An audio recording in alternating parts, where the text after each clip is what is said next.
Effie, and today I'm doing a tag that I'm a solid 3 years behind on, but that's okay. It's the book sacrifice tag. If you know me, you know I love a good opportunity to get angry about the books I did not like. Disclaimer, this might be a rather controversial video, and if I hate a book that you like, then I apologize, except for I'm not sorry, because every book is different to every person, and that's important to remember when I get angry about a book.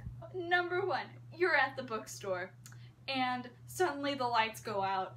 There's crazy wind outside, everything is on fire, and the military makes an announcement that the zombie apocalypse has descended upon the human race, and the only way to kill the zombies is to hit them in the head with an overhyped book. What overhyped book do you hit a zombie with when they come at you? For this one, I have a book that a lot of people love, but I couldn't even get past the first one because I hated it. And that's The Selection by Kiera Cass. And I bought it because it's really pretty. And, like, it looks awesome. And it has a caste system, but a modern caste system that's not set in religion. And that's really cool. Like, that's a cool concept. But I could not handle America at all. I hated her. And this will contain spoilers. I couldn't handle her fiance, who they were so lovey-dovey with. And they snuck out and they tried to break the law together. And then suddenly he's like, I'm leaving you. And then he so conveniently comes back. And while she's falling for the prince, how original, for just a super convenient love triangle. Yay! I love triangles.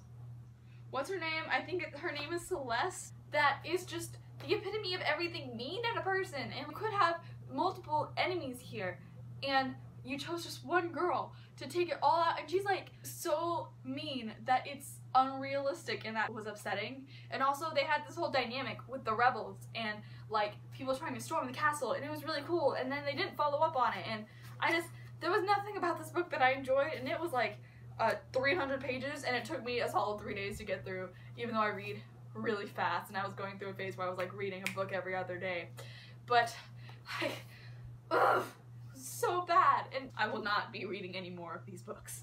You went and you got your hair done, and it's beautiful, and you spent like $50 on this hairdo, and you go outside and it's just raining cats and dogs, and it's like coming down diagonally, and it's awful. So what sequel do you put over your head to protect your new beautiful hairdo? As soon as I saw this question, I knew exactly which one I was gonna do, because I read this sequel and I hated it so much that I almost considered not continuing the series when the third one comes out, and I'm still considering it. But Glass Sword by Victoria Aveyard?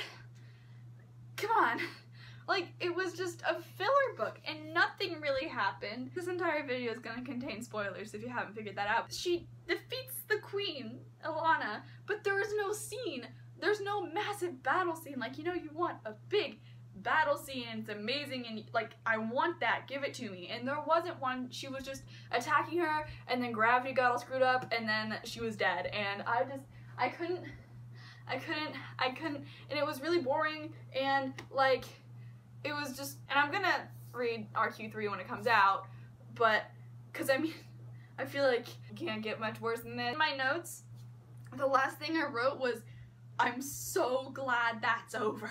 The very end consisted of her giving herself over to Maven, which was clearly the better choice to begin with, and it just made me so angry that they didn't do that, and they let all these people be killed to protect one person. And now that they know she's not the only new blood, they're keeping her for what reason? Like, she's not a good leader, she's not a good love interest, she's not that great of a character. I liked her a lot better in the first one because she was like unique, but now there's so many more of her. Like, we don't need her, she's whiny, she complains, go away, I don't like you, that kind of thing. Number 3, your English teacher is going on and on about a classic that you hated, and you're just like, this book was so bad, I can't even sit through this lecture because it was so terrible. It was awful and terrible, and you hated every second of it. What classic is she talking about? So I can't actually find a copy of this book that I'm gonna be mentioning here, but I'm sort of breaking the rules with this one because I'm picking a separate piece by John Knowles.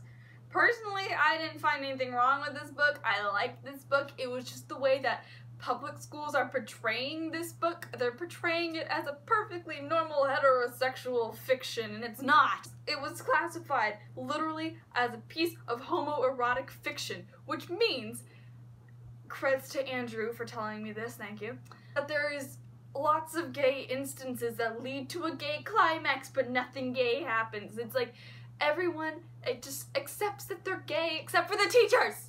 And it was a fine book, except for the way that I had to look at it, and I wanted to look at it for the way that I saw it, and I didn't get to do that, and it just was so upsetting. Like, I had to look at it like they were straight, and he was just jealous of his friend because he could do things.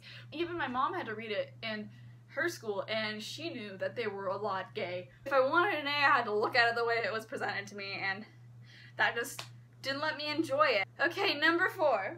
Global warming has exploded. You're like in the bookstore or the mall or someplace where they sell books, and you get a notice, and global warming has just descended upon humanity and the opposite of what you thought. In order to stay alive, you have to burn a book.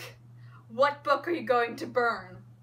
I am going to burn The Bounty by Caroline Alexander, and let me tell you why. This book is about the true story of the mutiny on the Bounty, and I bought it, and like, that's the bomb. It's about like ships and stuff, and it's dusty because it doesn't live on my bookshelves anymore because that's how bad it was. I didn't even finish this book, okay?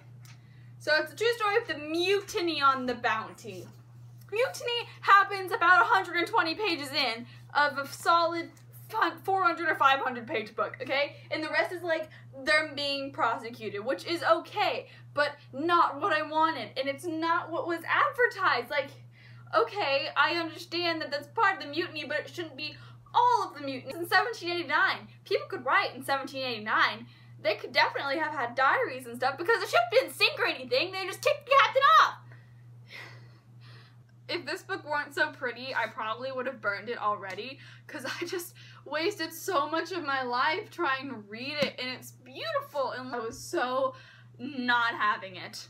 There's a robber in your house, and the only way to get the energy to defeat him, because it's like 3 a.m. and you've been watching videos and reading all night, is to channel the energy of the rage that you felt reading what book? For this one, I'm gonna have to go with Starflight by Melissa Landers. What really was the plot of this book? Like, I see the appeal, but what really was the purpose? And what really rubbed me wrong is it is one of the most decent examples of a forced heterosexual relationship I've ever seen in my entire life. Like, I've seen forced heterosexual relationships, but I have never seen a forced heterosexual relationship where there could have been a great homosexual relationship. Honestly, Solara and, oh my gosh, Cassie, they could have been great because Cassie wasn't going out with that other guy anytime soon, but she was hooked up with Doran, who used to make fun of her all through school and was really mean to her and called her rat tail and was just awful to her for her entire life, and now she's hooking up with him. In what universe does that make sense? That's something my friends called Stockholm Syndrome, because also, she kidnapped him! That's how the story starts. She kidnaps this guy, and then they end up being together. And it wasn't even like a good Amy Kaufman go from hatred to love thing. It wasn't even like quality. It was just infuriating, and oh my god, I did not enjoy this book at all. Like, I just really didn't like it.